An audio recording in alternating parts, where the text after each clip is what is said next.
Hey, how's it going everyone? This is YLAM here. In today's Fuji Friday, I have two things that I want to talk about. So let's go ahead and get right into it. The first one is we just got a whole batch of firmware updates for a lot of older camera bodies. So I'm just going to go ahead and put it up.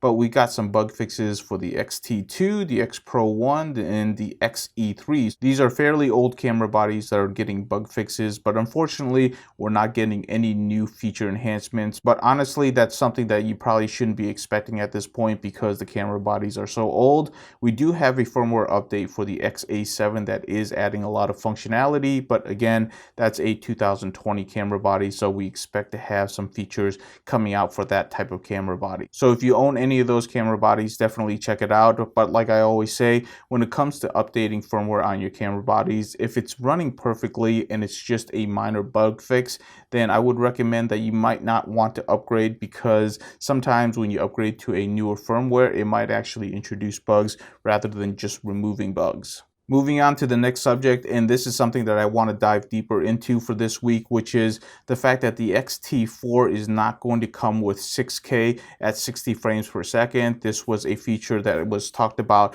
amongst a lot of the video community, and it looks like it's not going to be coming with the XT4, which is something that I kind of expected. When I first started talking about the XT4, I was very skeptical about the 6K 60 frames per second, because anybody who does a lot of recording in 4K understands that the camera body generates a huge amount of heat and actually sucks through a lot of battery life. So there is a lot of technical limitations to a camera body this small being able to record 6K at a continuous level, because one of the things that you'll notice is that even a lot of the 4K cameras that are meant to be cinema cameras, when they get to the size of a mirrorless camera, they're actually vented. In other words, there's actually vents that will blow out hot air and bring in cool air. So that's something that's just really needed, because no matter how efficient the processor is, it's going to be generating a lot of heat.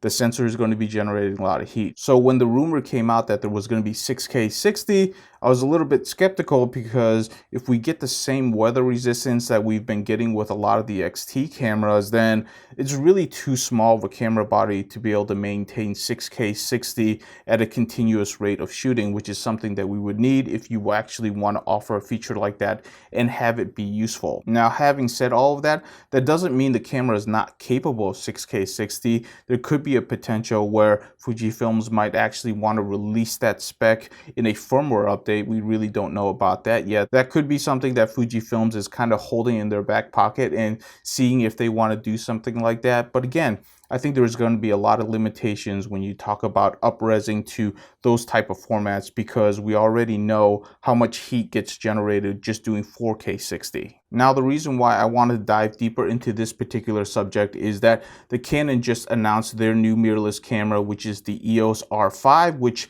boasts 8K and then 20 frames per second in terms of electronic shutter, but only 12K for mechanical shutter, which is more in line with what we expect for mechanical shutters. More professionals actually depend on mechanical shutter speeds than really electronic shutter speeds, unless we know we're getting a really quick sensor readout, which is really tough to do at any price point at this point. There's really only been one camera that has been doing it really well, and that's from the Sony brand. So I'm really skeptical about anything that Canon puts out for marketing hype, and this is the reason why I want to bring the Canon camera into this topic, because now you're talking about a XT4 that's still 4K, but we just saw an announcement of the Canon camera that's going to be 8K. So the natural assumption for the audience, and I don't know why they always assume this every year, is that 8K will always beat out 4K. And this is very annoying, because we've gone through the same thing on the photography side, where camera brands would just constantly add megapixels to sensors because it was an easy way to say our camera is better, when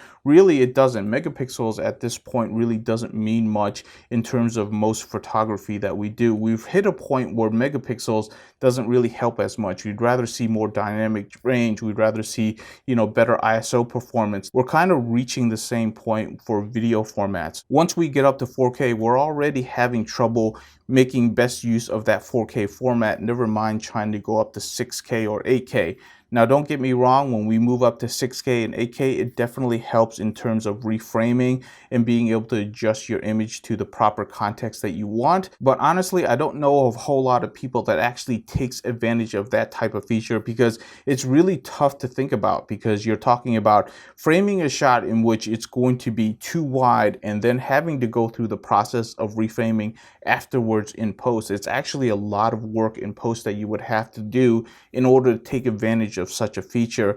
And if you're only using it casually, you almost find yourself not missing that feature because you just want to get the framing right and proper, so you don't have to worry about that in post. Because what really wears you down on a weekly basis is all of the post work that you have to do. When you're actually shooting, it's kind of very energizing because you're really creating at that very moment. But once you get into post and you have to rewatch that film over and over to get everything right, it can get very exhausting. And just getting it right the first time in camera is more often than not the much quicker and better way of doing things. Now let's go ahead and get back to the 8K Canon camera. A lot of times Canon does a really good job of hyping their cameras. They only tell you one thing: it's got 8K, but it doesn't tell you anything else.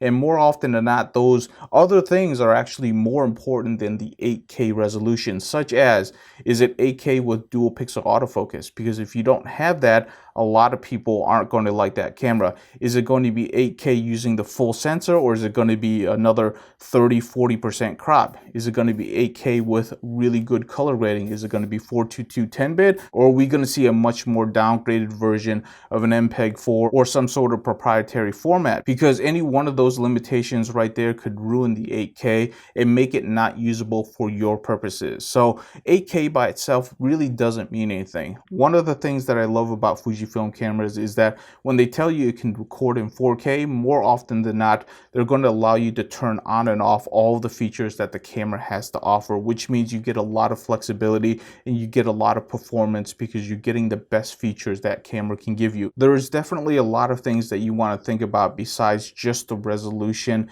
And I feel like every single time we go through this new cycle of camera bodies, people get wound up over the specs. You know, the megapixel wars is kind of dying out. At least I hope it is in the photography side. But right now what we're seeing the resolution war really spinning up on the video side. People are competing over 4K, 6K, 8K. Pretty soon we'll probably be at 16K. Do we really need all of that resolution? And what is it going to do to our computers when we're trying to process all this information, or the type of jello effects that we're going to get at these type of resolutions? These are all things that are super important, but we really don't get that answer until we actually get the cameras in our hands and we start actually shooting video with it. So what I'm really trying to say to wrap up this video is that don't buy into the hype, because that's all it is right now. All of this stuff is just hype. Don't buy into it. Wait for the reviews. Wait to see what the cameras can really do when people get it into their hands and they start shooting video with it, and then make your judgment calls. That's all I got this week. Thank you so much for watching. I hope you have a great weekend, and I'll see you in the next video.